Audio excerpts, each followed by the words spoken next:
All right, you're gonna do you're actually gonna have 3 layers of paper mache once you're done.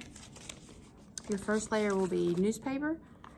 Once you've covered the whole thing with newspaper, you're gonna use newsprint. This will just help you to be able to see where you've already done. If you do the same, it will be hard to tell where you've already put a layer, and then you'll have weak spots.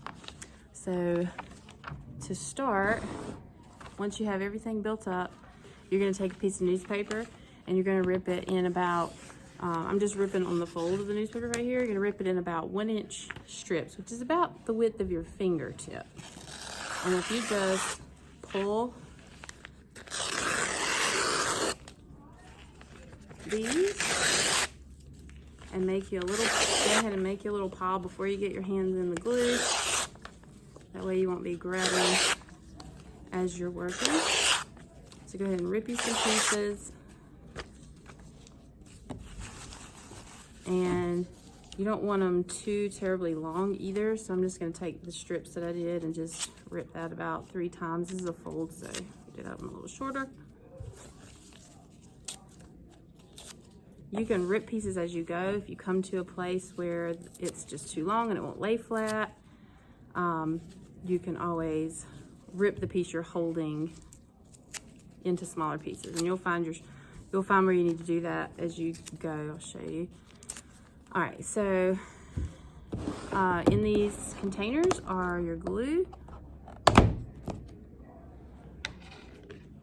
It should be not like jelly, but it's gonna be pretty thick to where it kind of drips, or it's not real drippy.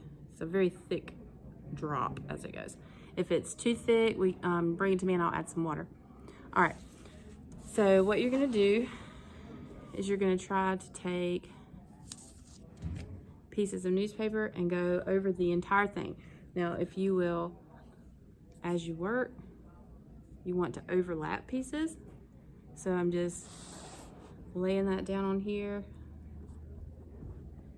And I just take, and you don't want puddles, but you want enough that it wets the paper. It should saturate the paper. So I just kind of dip one side in, and then you can kind of take your hand and get more on there.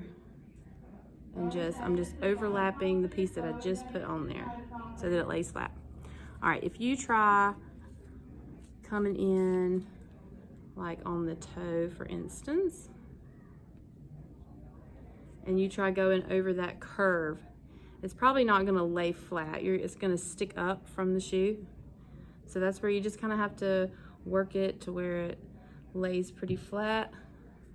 If I get too much glue, if I start getting a puddle or anything, I kind of just take a piece. I just barely put just the glue that was on my hand. Or you can take a dry piece if it'll soak it up, and just lay over that puddle and just kind of smear the glue over it. And you're gonna cover the entire thing.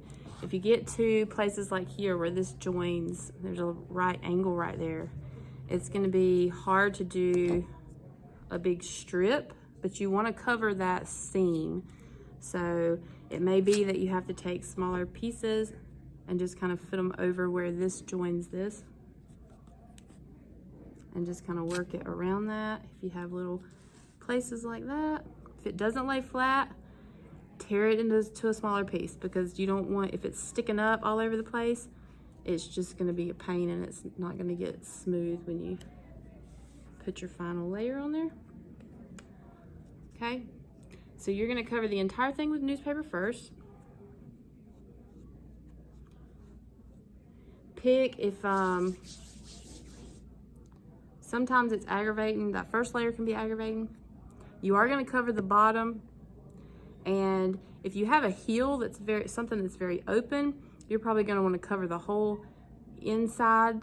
If you have like a boot where you can't get your hand down in there, then just come up over this edge a little bit and down into the shoe, just where you can reach. It's not a big deal. But so I just come inside the shoe and just let it overlap and bring that down across there. Okay. So again, make sure you don't use strips more than 1 inch.